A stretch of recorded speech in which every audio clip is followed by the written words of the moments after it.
If you're wondering what is the one thing I can do today to start having a turnaround in my life, in my business, in my career, in my relationships, and whatever it is that you want to turn around in, this is the only thing you have to do and know. Hi, if you're new to me, my name is Raquel, and I'm your GPS for success. Welcome to day 21 of 21. In this series, I'm calling Made for More. No worries, if you haven't seen the other 20 videos, everything you need to know is down below in the description. You'll also find the first link, which is the free Activate Your Abundance Audit, which is a 21-day adventure for you, and it comes with other bonuses as well. We love this number 21. It doesn't really create a habit, but it does create momentum and change, which is what you'll see as you do that particular audit. Also down there for you are two other links. One is taking you to the blog post that has the videos to this series, and also the previous one that I called Manifestation for Jesus Lovers. So if you're interested in that, you can just check the description below. And while you're here, go ahead and give me a like. And I would love for you to give me a comment, because I answer all my comments. I love to engage with people. So let's get into it. What is the thing? And what is this series about, this Made for More? It was really around identity. It's understanding who you are, how you're wired to succeed, what God says about you, and really leveraging your inner genius. And I wanted to wrap it up with just a few things to remember. So whether you saw any of the videos in the series or not, you are at the right place at the right time. The first thing is understand that words matter because they become matter. This is really your thought world. A lot of the things that are happening in your life now that you're an adult is actually a manifestation of the thoughts that you're thinking. It is not the actions. It is not your habits. It's not even your beliefs. Those are the filters. Your beliefs are your filters for your thoughts. But it's really your thought and the words that you are using, whether you are vocalizing them or you are, muttering to yourself in your head. Words matter because they become matter physically. So let's say you are, maybe you're struggling with imposter syndrome, or thinking, I can't do this. I don't know if I'm enabled. Anything like with unworthiness, doubt, fear, anxiety.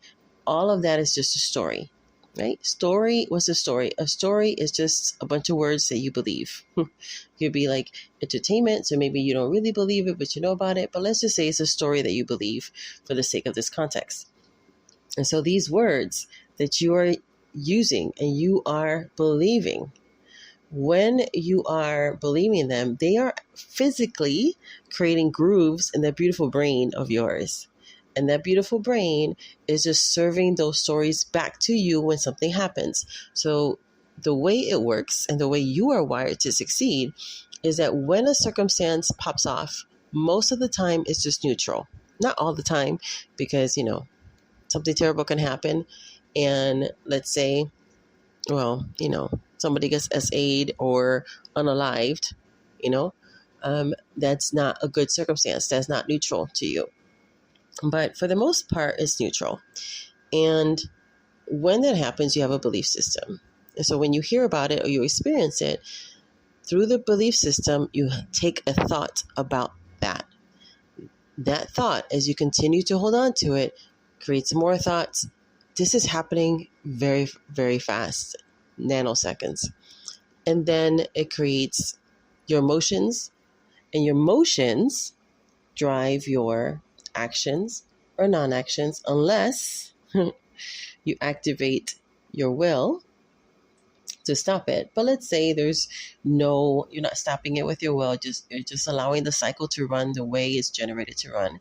So you have a circumstance, you take a thought about it, the thought activates emotions, it's actually going to drive actions or non-actions, and then you have an outcome, and round it goes.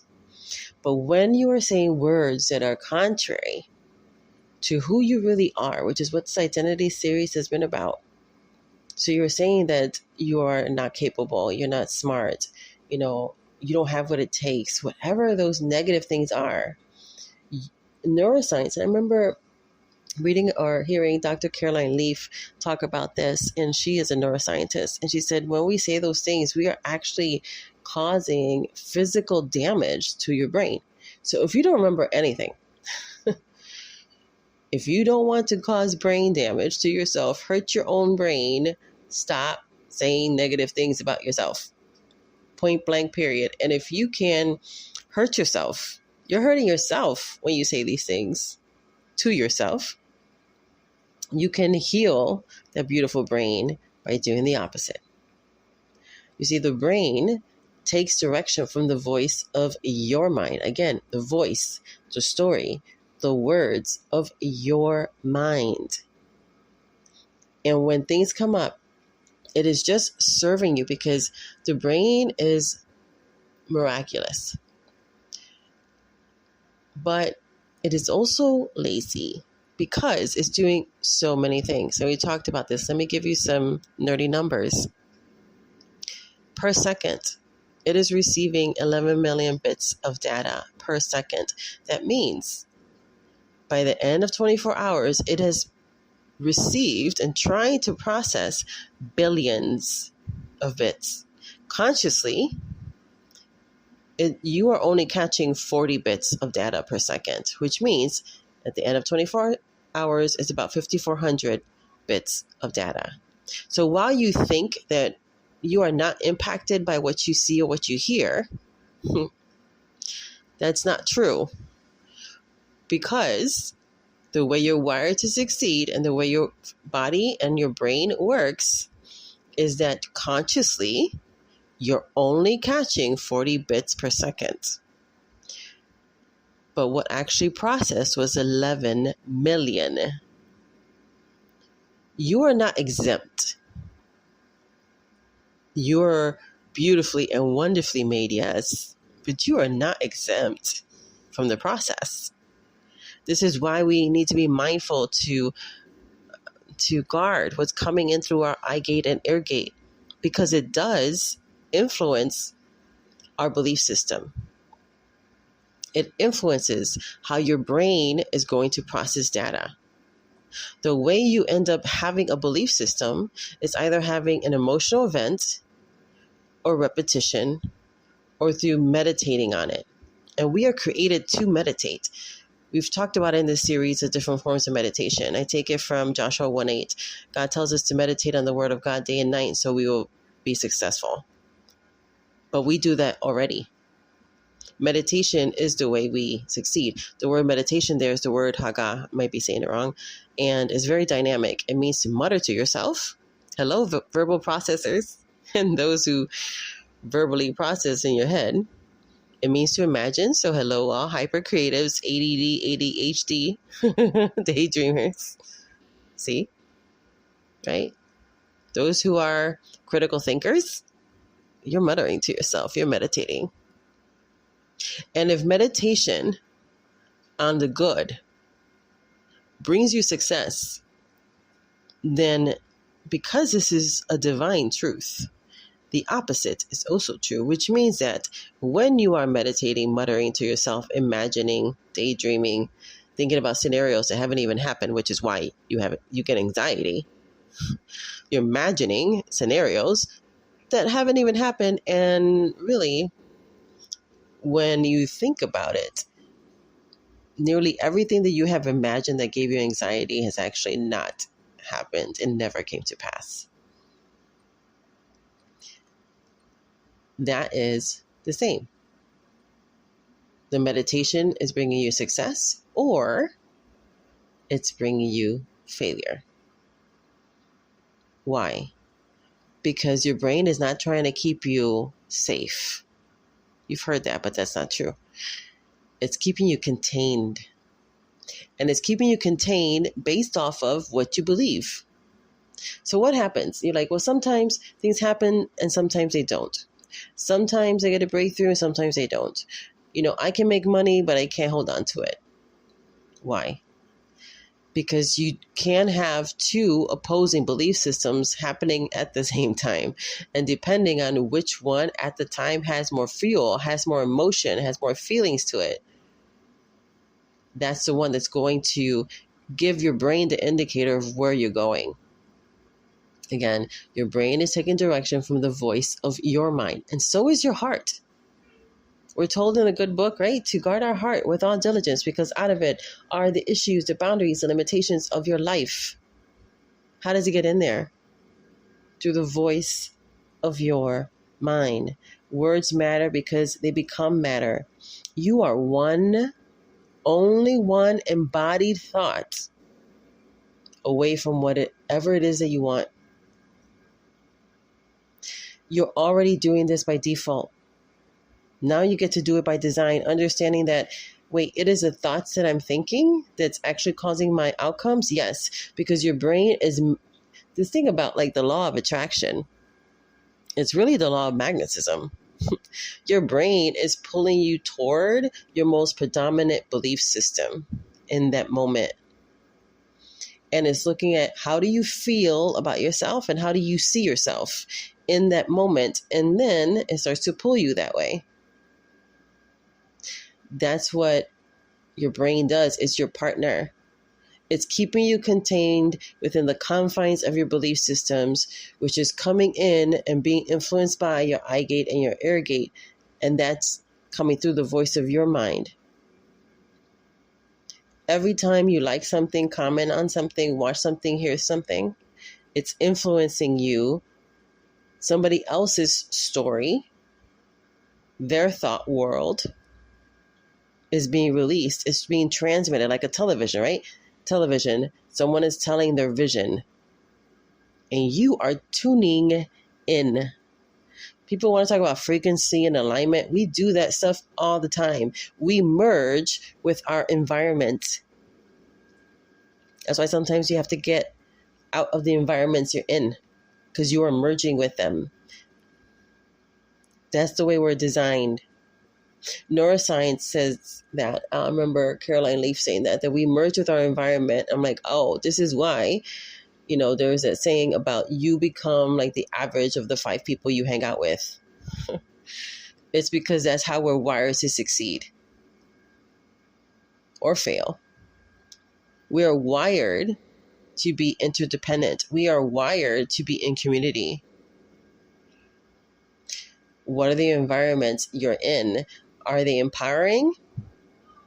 What are the things that you're watching on television, the music that you're hearing, the things that you're reading?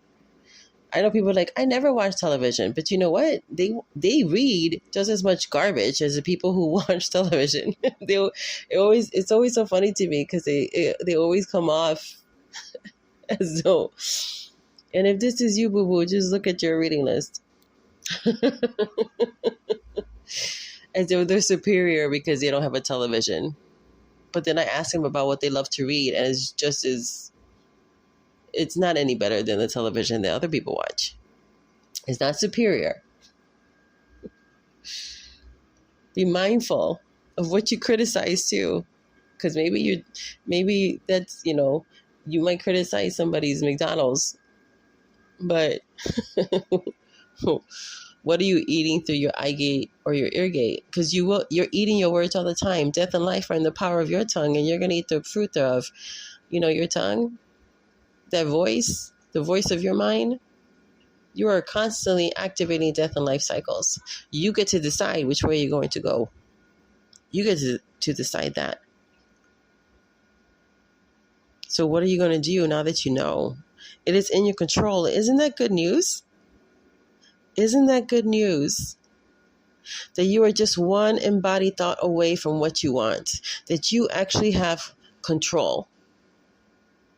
Now, other people have choices they have to make, but for the things that are in your control, you can control what you're choosing to entertain. You can't always control the thoughts that come up, right? Some people say, oh, it's the enemy, or other people say, oh, it's negative energy. It's, bad juju. It's other people sending me psychic things, bad psychic things. It doesn't matter. It doesn't matter. It doesn't matter if it's coming from the outside or the inside. The solution is the same. You are a free moral agent, and you do not have to entertain it. That is the power God gave you. And isn't that good news? What if it's a psychic attack? Doesn't matter. What if it's a generational curse? Doesn't matter. You get to decide. You get to allow or disallow. And there is this scripture, this verse that came up about the keys of the kingdom, to allow and to disallow. And what God has shown me is that that's in your thoughts too. The keys to the kingdom of heaven, to allow and to disallow, because we allow what heaven allows, we disallow what it does not. Are you doing it in your thoughts? And if you're not receiving answers to your prayer, could it be because you're not practicing that element of prayer to allow and disallow in your thoughts? Because thoughts is what's giving you the outcomes, your personal outcomes. And if you're not even practicing there, that's your practice ground. Maybe that's why it's not as effective externally. I know, right? Ouch. I'll cut you, but I'll heal you right up. Things manifest very fast when you're thinking. Whatever you're thinking about, you're going to have fruit of it. You'll see fruit within 24 to 48 hours, sometimes even in the same day. Let's say you're thinking about, well, I'm thinking I should go this way. Or God's calling me to write a book. I feel like I'm being called to write a book. I think everybody really has at least one book in them. I don't know. I'm just going to say yes to that, and the how will show up. Because you made the decision, your brain will start magnetizing you to different ways that can happen. And that's proof of your thoughts. Sometimes when you're trying to change the direction of your life, the opposite shows up. That's also proof that it's working. Not because God's trying to test you, not because the universe is trying to test you. No, your brain is moving you toward your most predominant belief system. That is what's happening. And when you are choosing a certain route, you already have different routes, alternative routes within you that you have put into your brain. And so it starts to try to recalibrate you to bring you back. It's not always the enemy. It's not always a psychic attack. It's not always some negative force outside of you. It's not the enemy. It's the inner me. It takes time. Not all the time. Sometimes it's very easy. That's grace. When you just have this aha moment. I was having that. I was talking about that in day 20.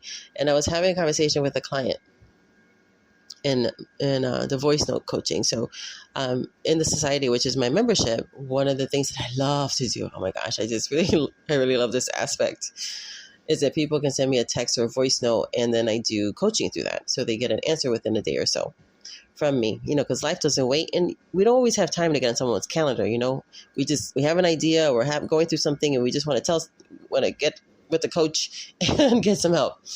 And so she sent me a voice note. And when I was sending her a voice note back, it was like under 2 minutes, literally.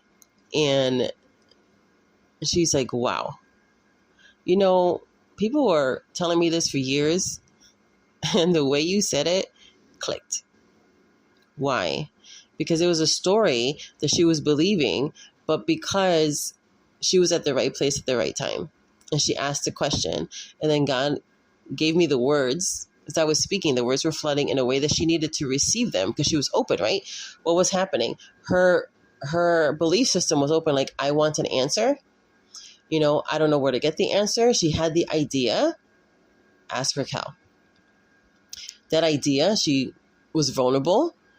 She asked a question.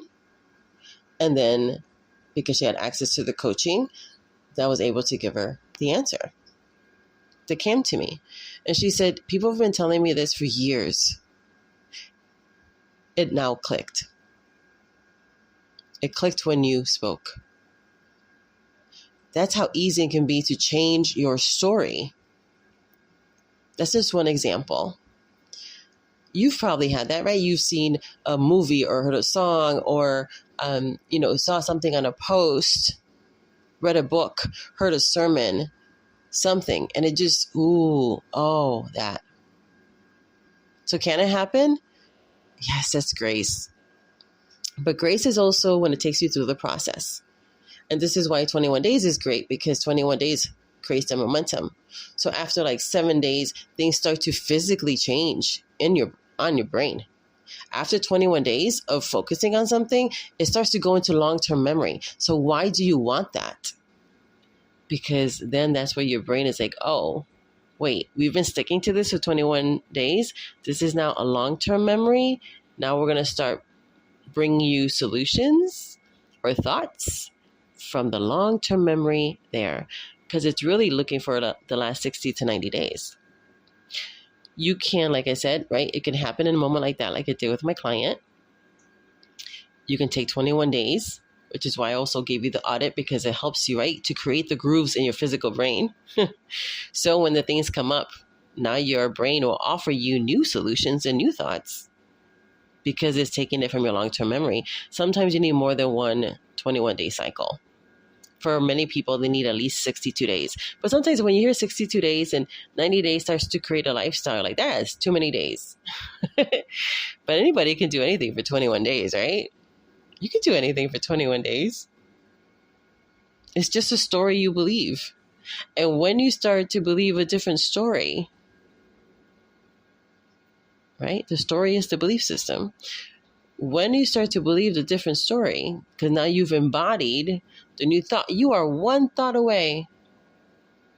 What is a thought that you need to take in order, or you need to embody, you need to own to change your life? Maybe all you need is a conversation with somebody like me. It doesn't have to be me, but maybe somebody who has the same gifting or similar giftings that I do, that you're led to, that after that conversation, they're able to see, this is, you think it's this, is really that. And able to deconstruct the erroneous belief system, because if it's the truth that sets you free, it's a lie that keeps you captive. The lie is that story, that thought, that belief system. And when that deception is made clear, you're free. You're just one embodied thought away. And it can happen in seconds, in a couple minutes. And so what if it has to take the 21 days or the 62 or the 90? The time is going to pass anyway. What are you going to choose? The signals come up overnight. Everything is always instantaneous. As soon as you start deciding, when you decide, it starts. You'll start to see it in the 3D. Something's going to come up. And it might just come up in your thoughts. But again, your thoughts are creating your reality. It's your perception.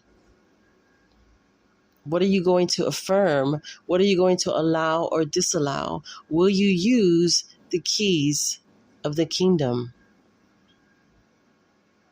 Will you choose to do what we are told to do? This is why we're told, right? We're told this thousands of years ago, to cast down every vain and wicked imagination, to commit our works to the Lord, and He will establish our thoughts. That death and life are in the power of our tongue. There's so much about words in our thought life. It's all mindset. You will prosper and be in health as your soul, which is your mind, your mindset, your will, your decider, your emotions to fuel the data points of where you are, prospers. You get to think. You get to choose which way you're going by the thoughts that you are choosing to take. What is the signal that you're sending to your brain? What is the signals that you're sending to your heart? You might hear some background noise all of a sudden in urban living. I don't know what's going on out there. What are you choosing? What are you drawing yourself to? It's not about attraction, it's magnetation. You are magnetizing yourself to that. What are you choosing? Today is your reminder. Today's your reminder. This is what you can do what you want. You're grown. But this is all you need to do. Keep your thoughts on track. Keep your emotions regulated, because your emotions can hijack the system. And keep your story straight. That's it. It is easy as 1, 2, 3. It sounds easy. It's simple and easy, but you have to create the system to support you. What are you doing to keep your thoughts right? Get your mind right.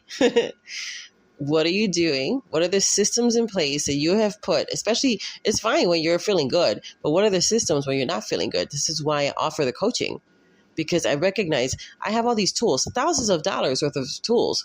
This membership literally has over $5,000 of things in it that you have access to a month. But what I recognized was that they needed something in the in-between. Even though they have these things to emotionally regulate, they can go and grab them whenever they needed to. Resources are wonderful. They still needed someone to help them in the in-between. So what are you doing in the in-between when you're not having a great day, when your thoughts are bringing you into chemical chaos and you're worried, you're in anxiety, you're in doubt, you're in fear? What's the system did you have in place? And that's what I offer to my society members, which you can test drive for only $7. It's $97 a month, but you can test drive it for 14 days for $7, which means that if you need help now, jump in for the 7. You can get 4 months free when you come in for the year. It's only $777. $777, sorry, yeah. But if you're not coming into the society, that's fine. But find the system, the support that you need in order for your thoughts to stay on track, in order for you to emotionally regulate. This world is stressful. You need outlets to help you to come into this place of safety, of feeling safe back in your body. You can't keep on suppressing your emotions. It's not good for you. And I have a lot of, in this series, I help you to emotionally regulate through semi-hypnosis, guided meditations, EFTs, coaching. All of it are avenues for that. And keep your story straight. Stop wavering. Let your yes be yes. Let your no be no. If you've set something in motion, you say, this is what I want, that's what you want. Let the how show up the way it's going to show up. But you stick to your story. Remember that old country song? That's my story, I'm sticking to it? Yes. This is what this series has been about, specifically through the lens of identity. Keep your thoughts on track. Keep your emotions regulated. And keep your story straight. Because you are living out your story and you get to decide. The tongue is the pen of a ready writer. You have been writing your story, and you can rewrite your story today by choosing that this is what you're going to do for yourself. Well, I love you very much. And if this is where I leave you, may God's richest and best be yours. Don't forget to grab all your freebies and all your goodies down below. I'll see you on the other side. Bye now.